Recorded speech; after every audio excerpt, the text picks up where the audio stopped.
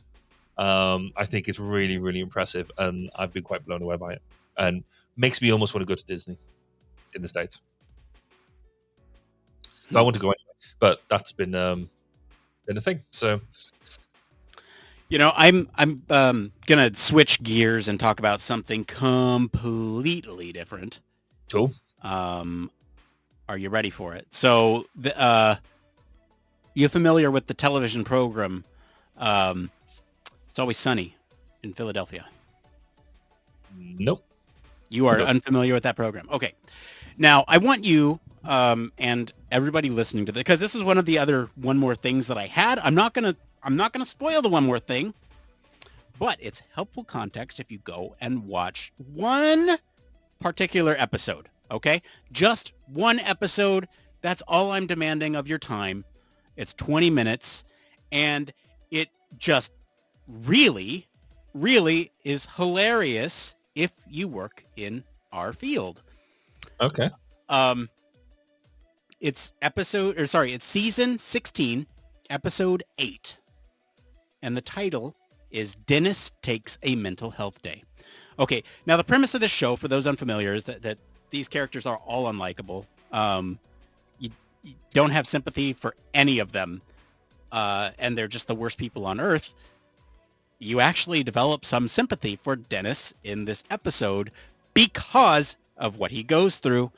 And I'm just going to read the episode synopsis, but beyond that, I'm not going to say anything else. I just want you all to know that it is extremely worth it for you to check out if you're in the human factors or UX domain. The synopsis reads as so. After a physical reveals Dennis has high blood pressure, he decides to take a day away from the gang to de-stress at the beach. But life has other plans, and his day spirals into a string of mishaps until he can no longer contain his rage. That sounds... But you kind of put me off. What season did you say this was? Season 16, episode 8. See, that's probably why I wouldn't dive into it as into a thing. I get, when you get a series that sounds really good, and it can be, what did I find with Madam Secretary is a good example of it, where you go on and think, I could watch it. Designated Survivor, something like that. And you go on and think, I could watch that, and you go on and then you realize there's like 10 series of it, and you're like, so they clearly don't get to the end of the thing in the first series. Yeah, they're dragging it on and on and on and on and on. Yeah, that put me off. Yeah, I'm not saying go watch the entire series. Don't watch the entire series. This one episode,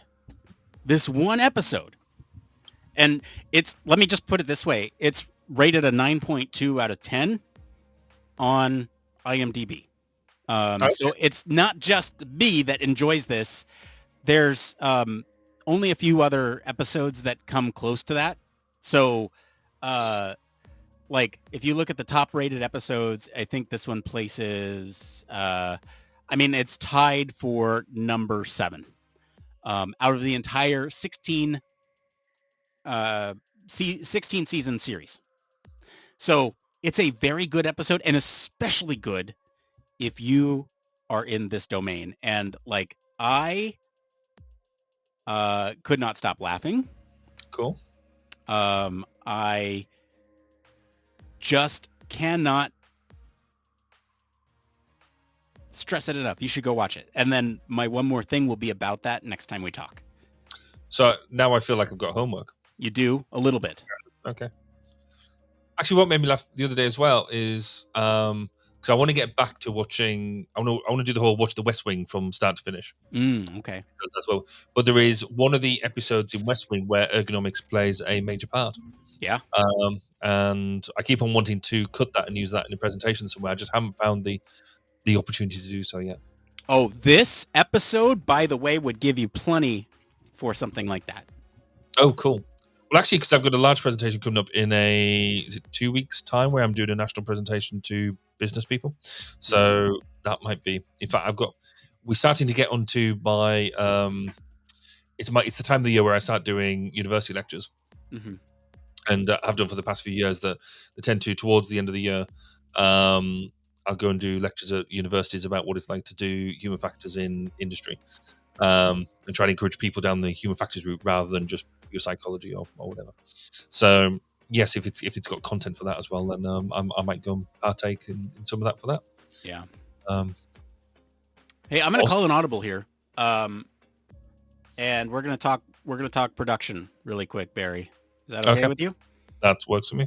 We had initially said before HFES that we would meet 2 times for shows, one of which would have been last week, one of which would have been next week. However, we are meeting this week. I'm wondering if, because I want to still drive the excitement, and I'm wondering if we do a hangout. Instead of a regular episode, we just do a hangout next week. Talk HFES, talk production for HFES, preview some things, and use that as part of the HFES live stream in some ways. Like, yeah, I think that could be good.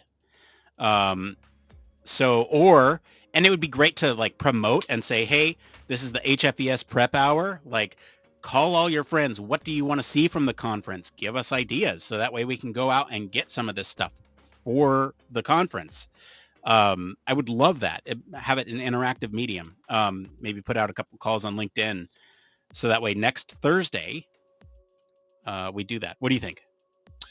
That could be quite useful as well, because I might hijack it to a slight extent. Because on the Friday, I'm doing a team day, so I've got all of my team all in one place on Friday, and so I might see if we can think of some ideas that I could do with the team in sort of team building type activity.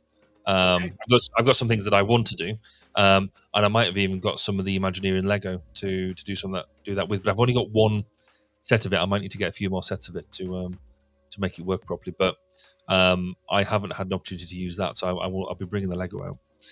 But if anybody's got any ideas about what other things we could do as a team building human factors type activities, I've got an afternoon to fill. Cool. So maybe talk about that as well. Cool. So, all right. We'll plan on next week, but no show. We'll do a hangout. If you're watching us now, join us then. And I mean, if you're here now, let us know what you want to know from HFES. We'll try our best to get it. But that'll be kind of like an HFES prep show. And it'll be just all about everything that we can expect from the conference. And it'll be a little bit different from our normal format. We'll have the music probably going the entire time. But, you know. So what timings? Because are we just going to do an hour or? No, let's do the same. I mean, if we run out of steam, we can just end early. But like, let's plan on the same time. We'll start at the normal pre-show time, and then we'll just go until we feel like we have enough, or we'll hit the 2-hour cap and we'll be done. Cool. But at least we'll have a plan in place. Not like we don't have a plan already. We have some things planned. Okay. Right. Honest. Yeah. Okay. Yeah. Wait. Did I didn't look the right way. Right. Yeah. Yeah. Yeah. Okay, cool. Yeah. What is the plan? Let's see. I have 2 interviews scheduled. But I also have like a lot of other segment ideas that I'm talking about with our team at the lab tomorrow. So has all the keynotes and stuff been published yet? It must have been. TBD. Oh yeah, I mean like the program's been published. Whether or not we have access to that's a question. Have a look. We can do all this next week, Barry. I can do. I'm just vaguely, especially because this is the one I was hoping to come to, and I'm not actually going to, which is annoying because there was a number of reasons I wanted to go to Washington. But I want to get into, hopefully, I think I'm going to have to say it next year now, is I do want to get a visit to the States next year. Good. I would love to see you there. Well, look, if part of the reason why I lost a little steam this year is because I was really hoping that you'd make it out. Next year, if you come, we're going all out. All out. Well, hopefully, I mean, this year I think I severely understruck, overestimated time that was going to be taken up on the things I'm doing this year, and which is just on me. But hopefully next year I have more time because I'm also taking on more staff members to take away some of my work as well, which would be very welcome. So we shall see. So I don't know if they've announced where next year is yet. Oh, they should do it in. I know where it is, but I don't know if they've announced it. Could you put it in the chat? Just because you need to. If you put one place, then I'm definitely going to be there. Because if I could chime it with something else, that would be quite cool. So if we could. Oh yes, they've published it. It's September 9th, so it's a whole month earlier next year. September 9th through 13th, and it's going to be at the Arizona Biltmore Waldorf Astoria Hotel, Phoenix, Arizona. So that's the Arizona Cardinals then, American football team. Yes. I wonder if they've got and they don't have the NFL schedule that this early. Not that makes a difference, but it's. I mean, they have them out. They have them out through 2025 on the website. So I'm not giving away any secrets here. In 2025, it'll be in Chicago. Cool. They could do with. I could do with a bit in Los Angeles. LA would be fun. Yeah, I think what was last time LA was. Was it 2016 last time LA? I don't know. No, I feel like they had to have. Chicago. 68th is Arizona. 69th. Nice. Chicago again. Oh, they alternate, but on the website you're looking at Chicago 2024 is the healthcare symposium. But they've also got the annual meeting. In Chicago 2025. Yeah, sorry, in 24 it's Arizona, 25 it's Chicago. Right. And then 26. Oh, that's the healthcare one, as you say. Yeah. Oh, 26 is in New York, huh? For the healthcare symposium. Yeah. Well, actually, 25. In fact, the healthcare in 25 is in Canada. Mm-hmm, I saw that. That'd be cool. I like Canada as well. Whenever I hear Canada, I always think of that bad joke of like, how do Canadians spell Canada? And this was told to me by a Canadian, by the way. I'm not like... Okay. So you suddenly get a lot of hate. We'll get cancelled and everything. Any sort of hate you can direct towards the Canadian that told me this one. They spell it C-A-N-A-D-A. That's terrible. But, yes. Oh. No, that'd be quite cool. I do, like I said, I do need to get out to one because it'd be fun. And because we've never met, and because we have so many things that we need to do in person, Barry. That's true. Like shake hands and hug and like go out for drinks and I don't know. Or, sorry, network. Oh, network. Yeah. That sort of stuff. So, no, drinking is hard for me because I'm on medication, but I would make an exception for you. I'd have at least one. You don't have to. You don't have to drink to have a good time. I just find it helps. No. Oh dear. In fact, go ahead. Because I mentioned, obviously, Chris Reed earlier because he's just been out in the UK, and in fact, it's really annoying because he's been out here twice, and I haven't been able to see him on either occasion. He's let me know where he's at, and I just haven't been able to make my diary work, which has been really infuriating. That's frustrating. But he met up. He met up with our new chief. I said new. He's been with us a year now with our chief exec. So we managed to make some of the opportunity, but from a personal perspective, I'm really annoyed. Right. Yeah. So, Oh. still. You know, he lives like what 3 hours north of me. He's in Seattle, right? Yes. Yeah. Yeah. So, but then he's one of these characters. I don't know how much time he actually spends there. Ends there. Yeah. Is here, there, and everywhere, isn't he? Because hasn't he just been given a new award of some description? Probably. I barely sure I saw that. Wait, caller, I shall find out.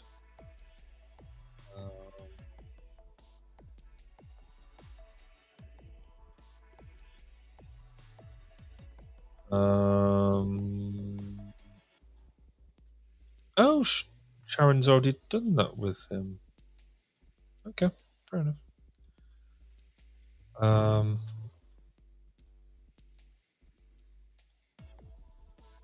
Oh, I thought it would come up.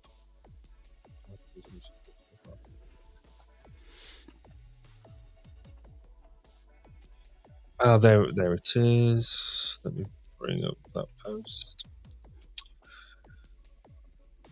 So he's earned the prestigious Arnold M. Small and the Betty N. President's Distinguished Service Award.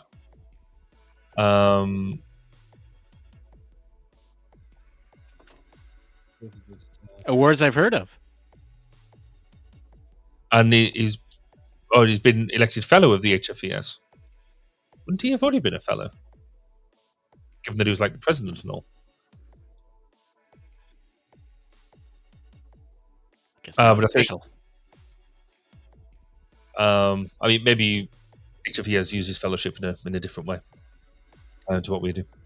Because in CIHF you can apply to become a fellow, and as long as you're reviewed and assessed by the committee, and awarded it, so you're not elected to it, which I presume that this is because it's nomination. Yeah, elected. It's a whole nomination thing. So, yes, because I'm a fellow. Just saying. So theoretically, I could apply, but I'm not a member. So they have to be a member first. Nope. Oh. You could apply, and because it's the way I did it, because I'd been working in ergonomics for over 10 years before I joined the CIHF, or the IHF as it was then. And so I was going to apply as a straight up member, and then I was advised to apply because of my service and experience and stuff. There was like, why don't you apply to become a fellow? Which has, well, it's more fool me to a certain extent because it's more expensive, and when you do that, so I went down that route. Amazing. Well, I like to think I am. Yes, thank you for pointing it out. Yeah.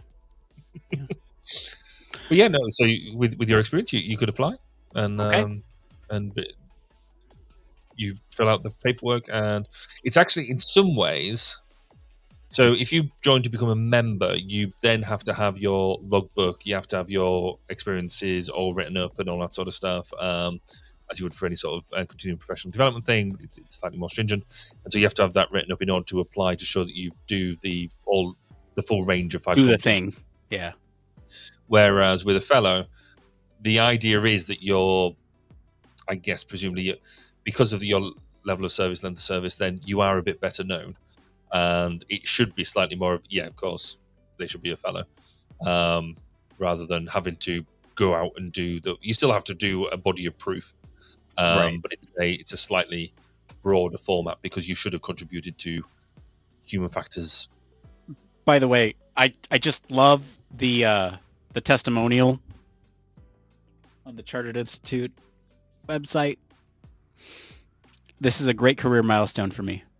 Survey responder, CIHF fellow. Where's that at? Hang on, I'll get it ready for you.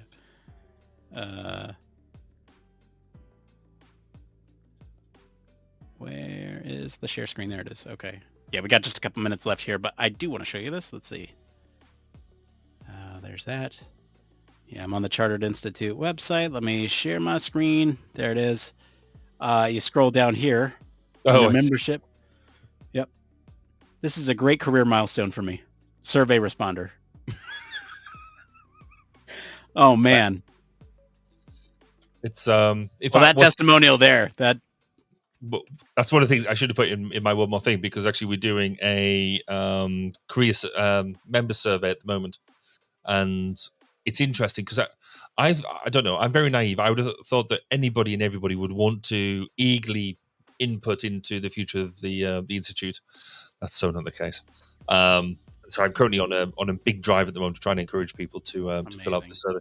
So if you're use this platform, if you're listening and you haven't filled out your survey yet, fill out your survey. Fill out your survey.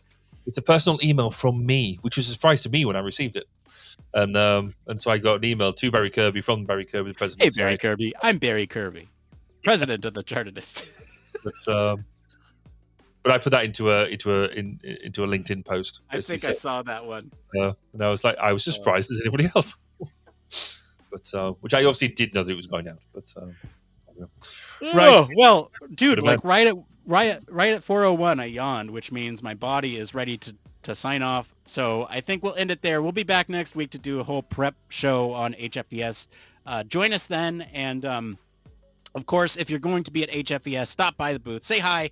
I'll be there. Heidi will be there in person. And Barry will be supporting remotely. We'll have a couple folks from the lab there as well. So please do stop by, say hi, grab a sticker. I have them here, but they will be there with me. And buy merch. Buy merch. Look sexy at the conference. All that stuff. All right. Until next week. We'll see you then. Bye, everybody. Bye-bye. Bye. Are you tired of boring lectures and textbooks on human factors and UX? Well, grab your headphones and get ready for a wild ride with the Human Factors Minute podcast. Each minute is like a mini crash course packed with valuable insights and information on various organizations, conferences, usability methods, theories, models, certifications, tools, and much more. We'll take you on a journey through the fascinating world of human factors, from the ancient history to the latest trends and developments. Listen in as we explore the field and discover new ways to enhance the user experience. From the Think Aloud protocol to the critical incident technique, focus groups, iterative design, we'll make sure that you're the smartest person in the room. Tune in on the 10th, the 20th, and the last day of every month for a new and interesting tidbit related to human factors. Don't miss out on the Human Factors Minute podcast, your ultimate source for all things human factors.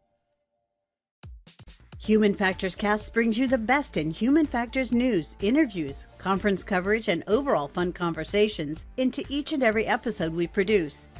But we can't do it without you. The Human Factors Cast network is 100% listener supported. All the funds that go into running the show come from our listeners. Our patrons are our priority, and we want to ensure we're giving back to you for supporting us. Pledges start at just $1 per month and include rewards like access to our monthly Q&As with the hosts, personalized professional reviews, and access to the full library of Human Factors Minute, a weekly podcast where the hosts break down unique, obscure, and interesting human factors topics in just 1 minute. Patreon rewards are always evolving, so stop by patreon.com/humanfactorscast to see what support level may be right for you. Thank you, and remember,